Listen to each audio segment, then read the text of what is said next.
Assalamualaikum warahmatullahi wabarakatuh. Selamat petang, salam sejahtera teman-teman semua. Terima kasih. Dalam kesempatan ini kami ingin menyampaikan beberapa hal hasil dari permintaan keterangan atau pemeriksaan yang tadi telah kami lakukan. Saya, Pak Anam, dan Pak BK tadi memeriksa saudara FS di satu ruang khusus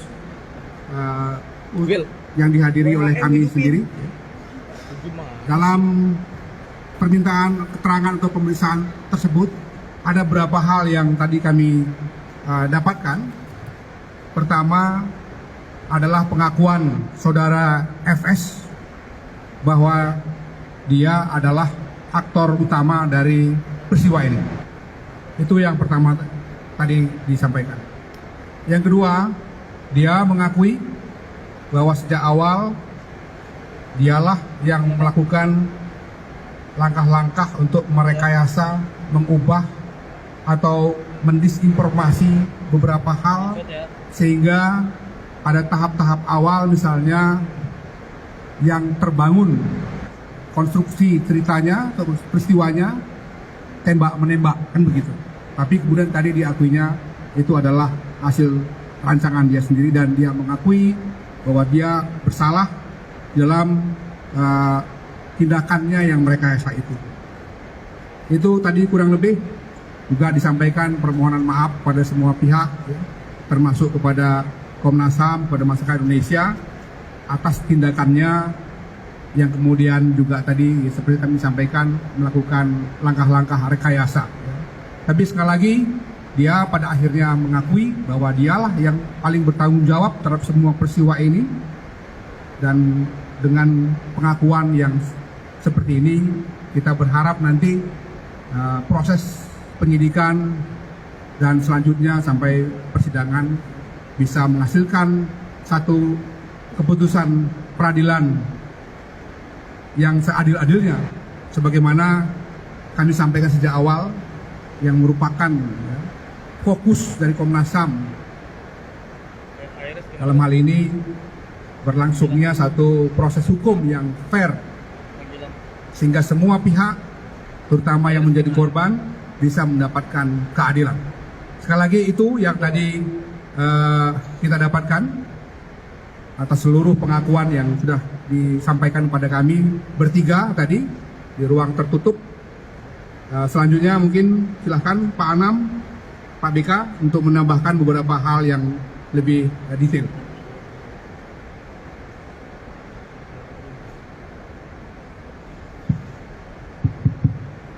Ya, menambahkan apa yang sudah diberitahu sama Pak Taufan. Yang pertama, karena kita memang melakukan proses pemantauan dan penyelidikan ini, beberapa temuan kami selama proses itu juga kami uji ke Pak Sambo. Yang pertama adalah soal constraint waktu. Jadi soal constraint waktu ini salah satu yang paling penting adalah apakah ketika dia sampai TKP Duren 3 rumah dinas nomor 46 itu Joshua dalam kondisi hidup ataukah sudah meninggal. Dia bilang masih hidup. Yang berikutnya adalah soal apa yang terjadi di Magelang. Yang beberapa waktu yang lalu memang kami dalami soal ini, khususnya terkait percakapan Joshua sama Vera yang ada ancaman. Nah, tadi juga terkonfirmasi terkait apa dan peristiwa apa yang terjadi di Magelang. Memang ada sebuah peristiwa yang nanti akan kami rekomendasikan kepada penyidik, dan sepertinya penyidik sudah juga melakukan proses pendalaman. Yang berikutnya adalah apa yang terjadi di Sangguling. Jadi kita punya waktu di Sangguling itu ada satu peristiwa yang kalau dalam rekaman video yang kami dapatkan, dalam rekaman raw material yang kami dapatkan lebih dari kurang lebih 1 jam gitu ya, yang itu yang kita juga tadi tanyakan apa yang terjadi dalam peristiwa itu. Ternyata memang ada komunikasi ya antara Pak Sambo dengan Bu Sambo sehingga memang sangat mempengaruhi peristiwa yang ada di TKP 46. Nah, beberapa hal yang juga kami konfirmasi soal obstruction of justice. Jadi tadi yang sudah dibilang oleh Pak Tovan, obstruction of justice memang dia yang mengakui bahwa memang dialah yang menyusun cerita, dialah yang mencoba untuk membuat TKP sedemikian rupa sehingga semua orang juga susah untuk melakukan membuat terang peristiwanya karena memang ada kerusakan di TKP. Jadi ada obstruction of justice. Tadi kami juga tanya kenapa demikian, kenapa demikian. Nah itu dia jawab dan konfirmasi dan Pak Sambo bertanggung jawab. Kalau dalam konteks Komnas HAM, obstruction of justice itu satu terkait barang, yang kedua terkait cerita. Jadi apakah cerita itu betul atau tidak? Ternyata memang ceritanya tidak betul, gitu ya. Yang berikutnya adalah soal kesaksian dan sebagainya. Nah itu kita konfirmasi dan Pak Sambo mengakui bahwa dia yang menjadi orang yang bertanggung jawab untuk membuat cerita itu semua. Nah yang terakhir yang juga penting bagi Komnas HAM selama proses ini adalah komunikasi. Ya, komunikasi macam-macam di cyber yang kita dapatkan juga kita konfirmasi, yaitu bagian dari obstruction of justice pasca peristiwa. Jadi kasus ini semakin terang benderang dan semoga keadilan, informasi yang terang benderang yang merupakan hak publik segera didapatkan oleh publik dan oleh kita semua, sehingga proses penegakan hukum semakin lama semakin bisa cepat dan kita bisa mendapatkan proses pengadilan yang bisa diakses oleh semuanya. Mungkin itu. Terima kasih. Pak Vika. Ya, saya hanya akan nambahi 2 poin, tapi tidak terkait detail yang tadi disampaikan Pak Anam dan Pak Ketua. Yang pertama adalah soal rencana permintaan keterangan Baradae.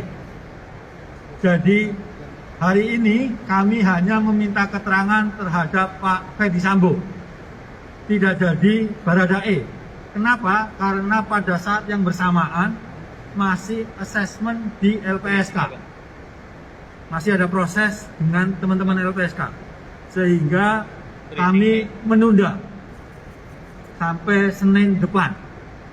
Itu yang pertama yang ingin saya sampaikan. Yang kedua adalah pada saat ini juga gitu ya, sedang permintaan keterangan terhadap Ibu Putri.